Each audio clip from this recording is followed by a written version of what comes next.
Buenas tardes. Lo primero, pues dar la bienvenida a todos y todas las que habéis venido a participar en este encuentro, en estas jornadas. Y en segundo lugar, pues dar las gracias también a los ponentes que tenemos en esta primera mesa. Gracias por su colaboración y por su participación en la misma. Esta primera mesa, como habréis visto en el programa que se ha difundido, pues bueno, va a tratar un poco sobre dos de las directivas europeas, de las tres que hay de momento publicadas dentro del programa de Estocolmo. Y esta primera mesa pues va a hablar de las directivas relacionadas con la asistencia letrada y el acceso a los materiales en el proceso penal. Es un título, considero que corto para todo lo que ello supone, ¿no? Acceso a material penal y asistencia letrada pues puede dar para mucho. Bueno, sin más voy a pasar a presentar a los ponentes que van a intervenir en estas mesas, que nos van a dar su opinión sobre el contenido de estas directivas, una de ellas que está vigente desde hace 3 días prácticamente, y otra que no entrará en vigor hasta noviembre de 2016, creo recordar, que eso ya nos los pondrán los ponentes. Y bueno, nos van a dar su impresión, su punto de vista sobre lo que va a suponer de cambio para la actuación en juzgados o en comisarías o para la actuación de los profesionales del ámbito jurídico. Nos van a dar su punto de vista sobre los cambios que va a haber o sobre los no cambios que va a haber. Es decir, a lo mejor no cambia tanto la cosa o se introduce o se hacen planteamientos que ya se están poniendo en práctica en nuestro ámbito, en nuestro ordenamiento procesal. Voy a pasar a presentar a los ponentes por orden de intervención. En primer lugar tenemos a Alejandro Gámez Selma, abogado y coordinador de la Comisión de Defensa de la Defensa de la Asociación Libre de Abogados. En segundo lugar intervendrá Manuel Ollesese, abogado y profesor de Derecho Penal de la Universidad Complutense de Madrid. Y en último lugar, y no por ello menos importante, al señor Marcelino Sesmero Iglesias, magistrado juez del Juzgado de Instrucción número 4 de Madrid y portavoz de la Asociación de Jueces Francisco de Vitoria. Así que, sin más preámbulo, pues paso a dar la palabra a nuestro compañero Alejandro. ¿Funciona? Sí. Pues muchas gracias a todos, muchas gracias Edu, muchas gracias por haber venido. Pues mi papel ahora, después de este discurso del señor director tan celestial, ¿no? Pues yo voy a descender un poco la tierra y hablaros de cómo estas dos directivas que ha comentado Eduardo, cómo afectan a nuestra práctica diaria en comisarías y juzgados. Digo comisarías y juzgados porque lo más relevante de estas dos directivas, de la directiva anterior, que formará parte de la siguiente ponencia, en general de toda la hoja de ruta de Estocolmo, que garantizan estos derechos de personas sospechosas y acusadas, es que modifica radicalmente el concepto de asistencia letrada al detenido en comisaría. A nivel procesal hay cambios, ya una vez judicializado, pero yo entiendo que no son tan relevantes.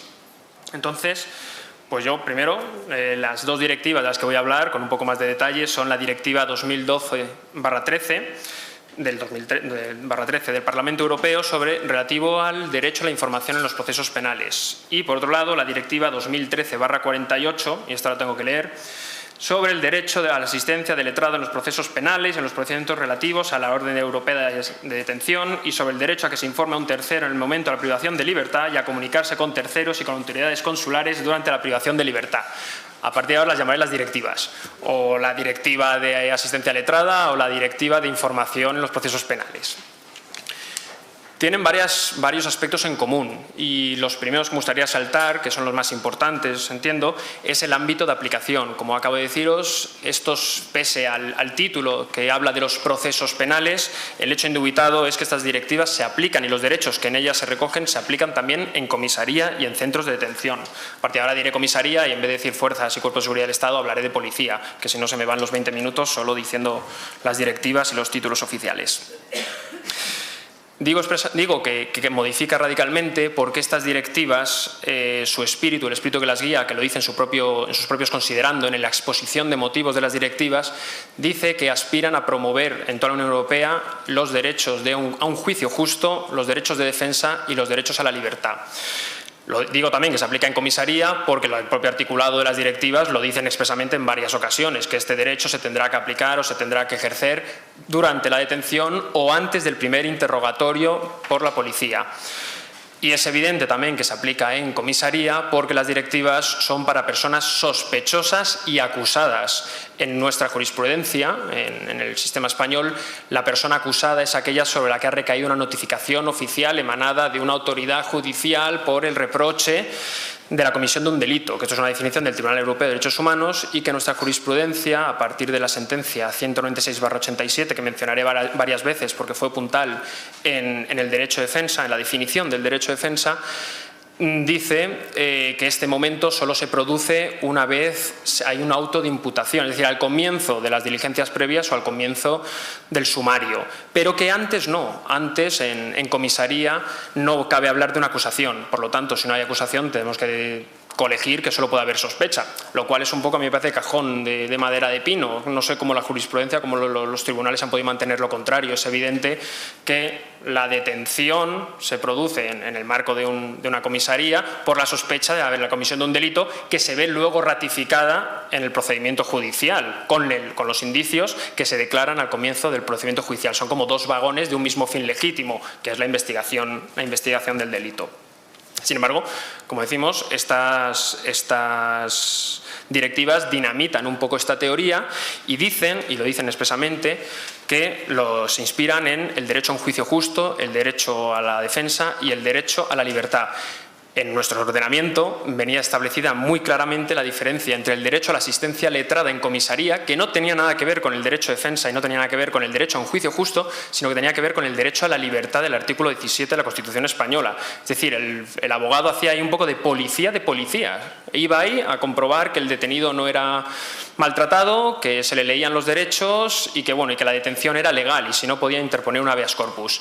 El Tribunal Europeo de Derechos Humanos, desde hace ya muchos años, en sentencias muy relevantes, no sentencias, y perdonadme la vulgaridad, donde condenan a Turquía o a Ucrania, o a tal, sino sentencias donde condenan a Suiza, como la Imbrostia, a Inglaterra, como en Murray contra el Reino Unido, o a Francia, en Brusco contra Francia, dicen que una asistencia letrada al detenido donde se vulnera la asistencia letrada al detenido o donde no se provee la asistencia letrada al detenido, no solo es una vulneración del artículo 5 del Convenio Europeo de Derechos Humanos, que es el que habla de la libertad, sino que vulnera el artículo 6, el derecho a un procedimiento equitativo, el derecho a un juicio justo, el cual para ello es necesaria una contradicción y una igualdad de armas y para lo cual necesita ser garantizado el derecho de defensa, que es un corolario de los mismos.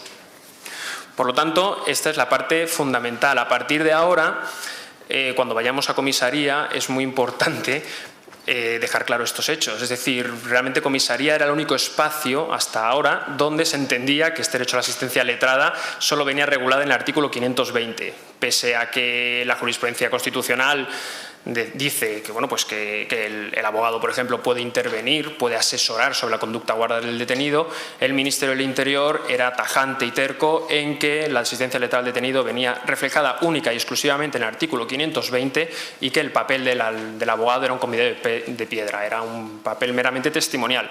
Bien, pues esa ley, que era lo único a lo que se podían aferrar, o esa interpretación de esa laguna en la ley, porque claro, el artículo 520 no puede pretender regular todas las vicisitudes que surgen durante la atención letrada al detenido, pues ese artículo ha sido un poco dinamitado. Ahora ya tenemos unas disposiciones claras, terminantes, tajantes, que dicen lo que puede hacer el abogado y lo que no. Y mi idea en este momento es que cuando acabe mi ponencia tengáis claro, perdonad el tuteo, ¿no? Prefiero reducir la diferencia entre la mesa y la audiencia, que tengáis muy claro qué es lo que se puede hacer y qué es lo que podéis exigir en comisaría.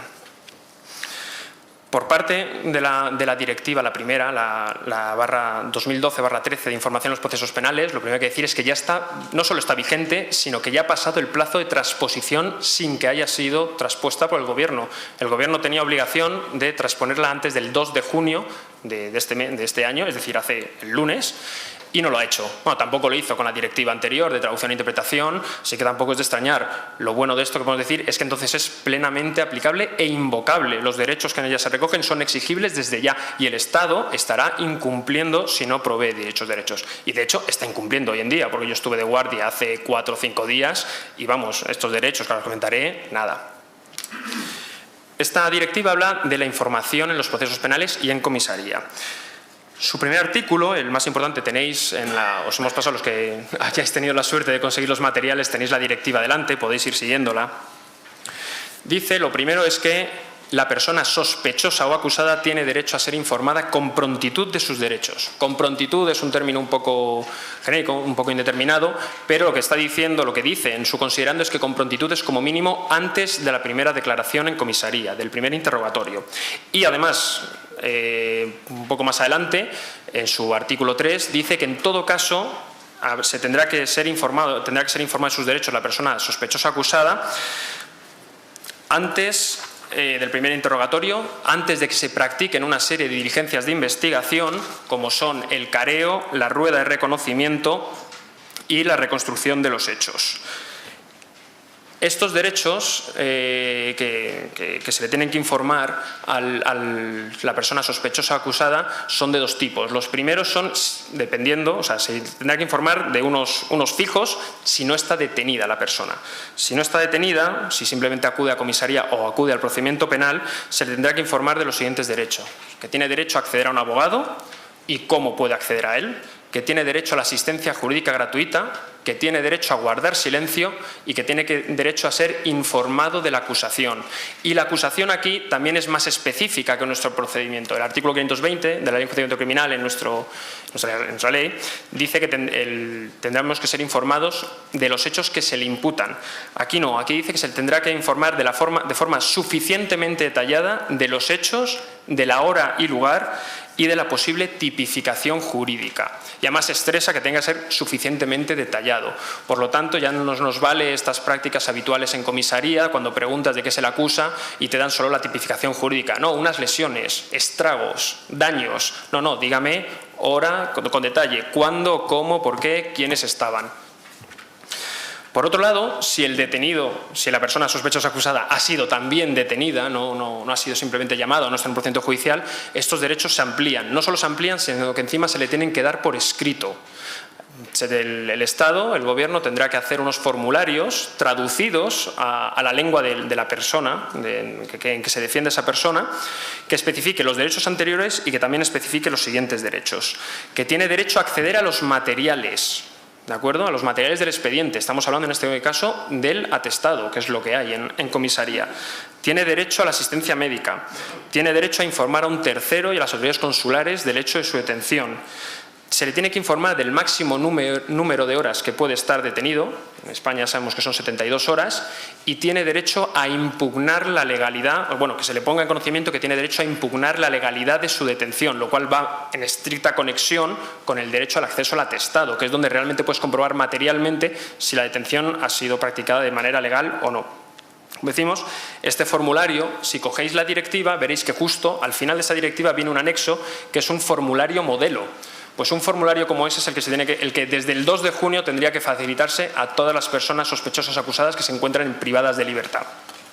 Ese formulario, ya decimos, que puede incluir esos derechos, incluye estos derechos, pero no puede limitar otros derechos reconocidos por nuestra legislación, en virtud del principio de no regresión de las directivas comunitarias, que dicen que cualquier derecho adquirido en nuestra legislación no puede ser limitado por las directivas. Esto es, por ejemplo, un caso muy gracioso, fue cuando salió una directiva que decía el tamaño que tiene que tener los números de identificación de la policía en la espalda y decían, por ejemplo, que era 35 por 17.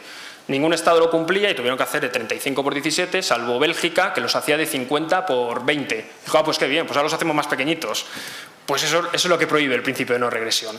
Entonces, todos los derechos contemplados en este formulario son los mínimos, pero todos los derechos que además se nos contempla según nuestra legislación también deben ser incluidos.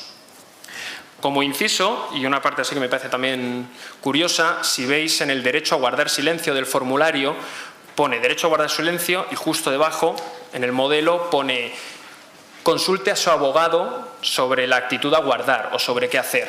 Y esto estoy seguro que todos estáis ya al tanto de la ofensiva que ha tomado el Ministerio del Interior poniendo quejas a todos los abogados que hemos recomendado en algún momento de la declaración que no declare o que guarde silencio o por lo menos explicarle de algún modo cuáles son las diferencias entre declarar en sede judicial o en sede policial. Claro, la diferencia entre conocer el atestado y conocer la acusación es bastante relevante. Como sabéis, en los últimos meses, en virtud de yo no sé si gracias a ALA, pero es verdad que hemos reclamado muchísimo esto, el colegio nos ha apoyado en esto también muchísimo, el Instituto de Colegio de Abogados ha desestimado estas quejas, y aunque esto es una interpretación que yo creo que, bueno, jurisprudencialmente venía establecida también desde el año 87, hay muchísimas sentencias del Constitucional y del Supremo que dicen que el abogado puede asesorar, puede orientar al detenido sobre la conducta a guardar durante el interrogatorio, incluyendo el no declarar.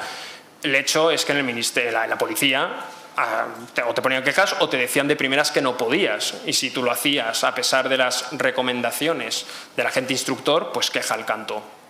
Pues bueno, ahora ya está claro, hay una directiva de la Unión Europea vigente que dice que se puede asesorar al cliente a guardar silencio. Así que, pues, en la próxima guardia, en la próxima asistencia, ya sabéis, nada de dejarse intimidar.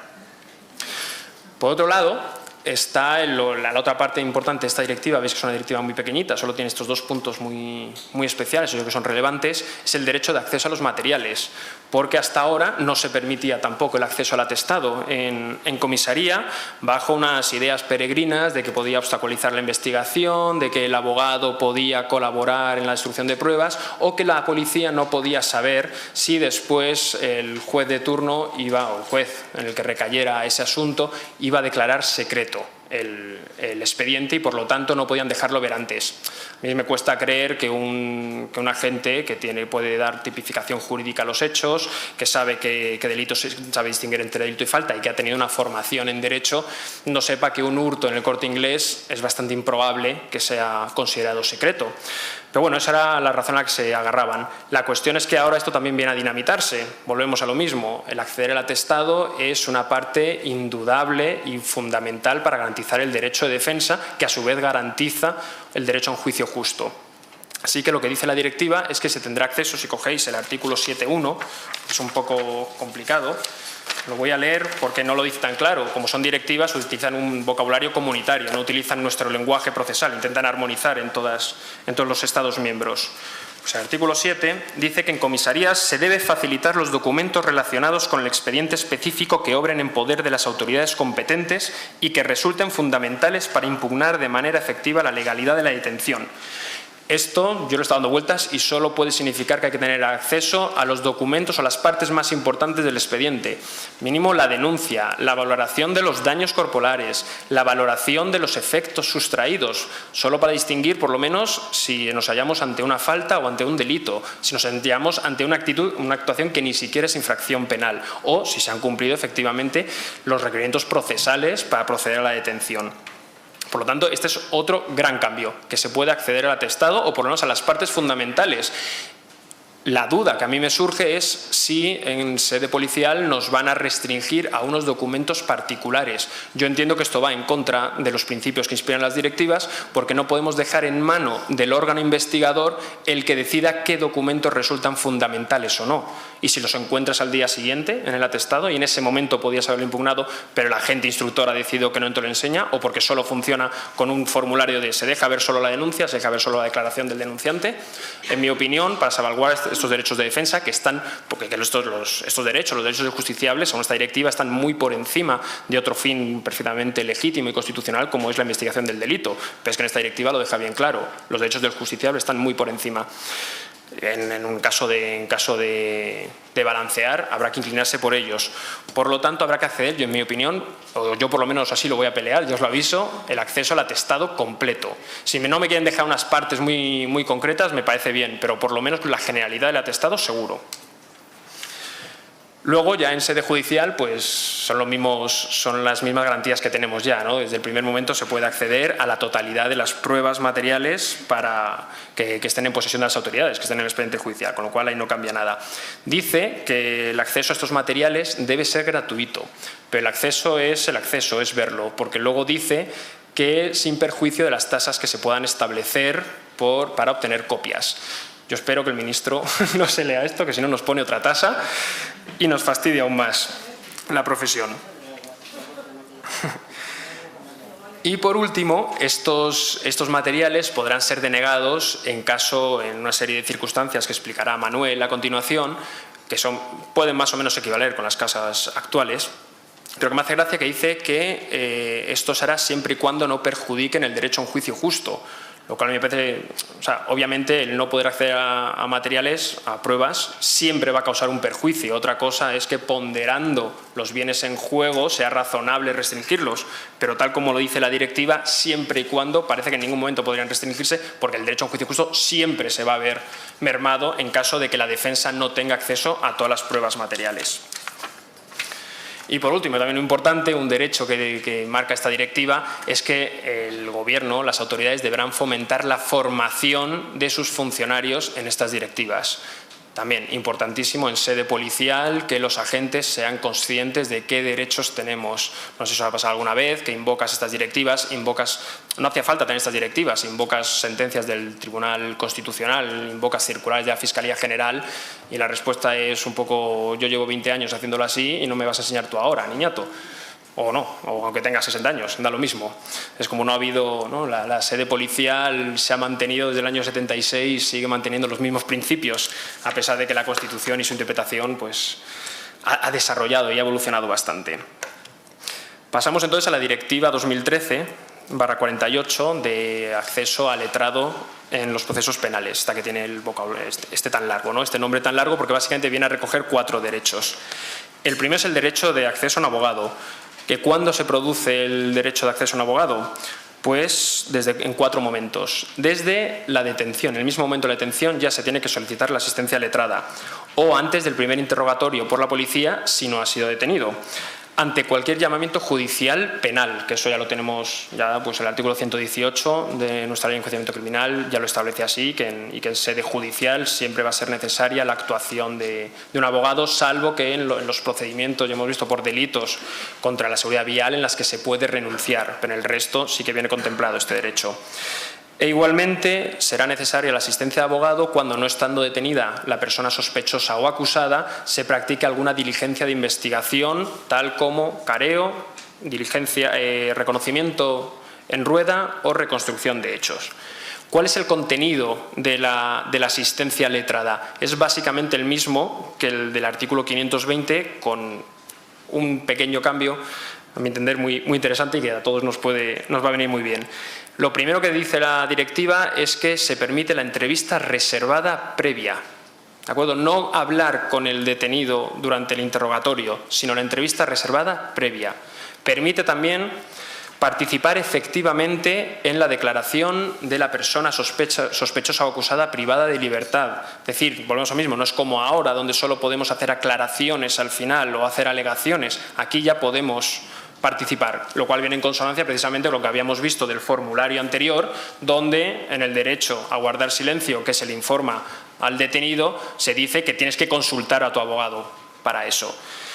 Dice también que tienes derecho a participar y hacer alegaciones en las diligencias de investigación que habíamos comentado, y dice también que podrá interpelar a las autoridades sobre el estado del detenido. Es una expresión un poco ambigua, yo entiendo que se refiere a preguntar sobre en qué situación, en qué condición física se encuentra el detenido, si está bien, si se ha proporcionado la manta, si ha ido al médico, si se le ha facilitado las medicinas que necesita.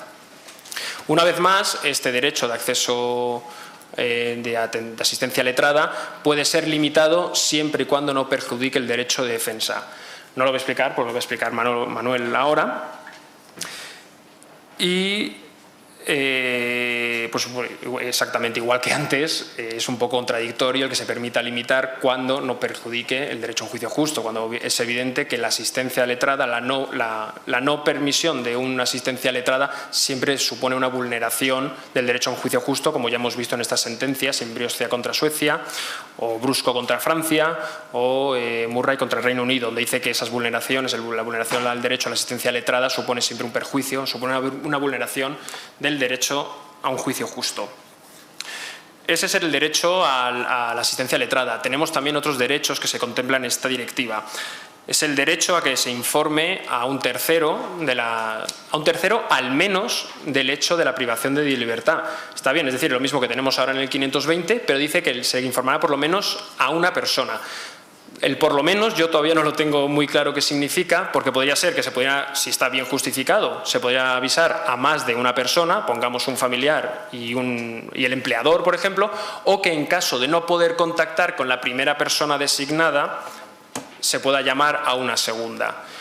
Yo, pues por el espíritu que deben guiar estas directivas y como abogado defensor, entiendo que si lo justificas adecuadamente se podrían llamar a 2 personas, pero tampoco me cabe duda de cuál va a ser la postura del Ministerio del Interior limitándolo a 1. E igualmente, y esta es una novedad muy interesante, se permite que el propio detenido se comunique personalmente con alguna persona, con al menos una persona, y le comunique su detención. Es decir, que sea él, no sea el agente instructor o no sea la policía la que llame al familiar o al empleador, sino que sea él personalmente el que coja el teléfono y le hable, o que se persone en comisaría la persona y pueda hablar en persona con él. Estas comunicaciones, tanto las de las personas como las de los abogados, especialmente los abogados, son confidenciales, estrictamente confidenciales, y ello incluye tanto las reuniones personales como las comunicaciones escritas, como las comunicaciones telefónicas. Por lo tanto, tampoco podemos permitir ahora esas prácticas actuales de dejar la puerta abierta por seguridad del propio letrado, que aunque tú renuncies a esa seguridad, porque pides que sea la entrevista reservada y confidencial, ahora si te la dejan abierta, pues no. Eso, que ya venía reflejado antes, pero tampoco se cumple, ahora viene reforzado con estas directivas.